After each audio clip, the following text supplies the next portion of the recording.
Од 798 анкетирани во вкупно 16 основни училишта, вкупно 244 ученици рекле дека постои булинг или тоа е 30,6%.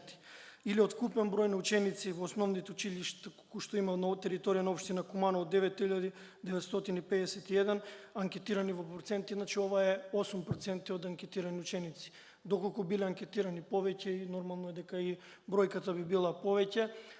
Ние како сектор на наша иницијатива потоа направивме уште 3 состаноци, гледам благодарност до директорите, дадовме анализа да направат сеопфатна каде е тој булинг, дали е во училиште, и повеќето над 90% беше дека е сајбербулинг и дека е психичко малтретирање, многу помалку е физичко зафатено во училиштето, значи 90% е сајбербулинг или психичко малтретирање на социјалните мрежи.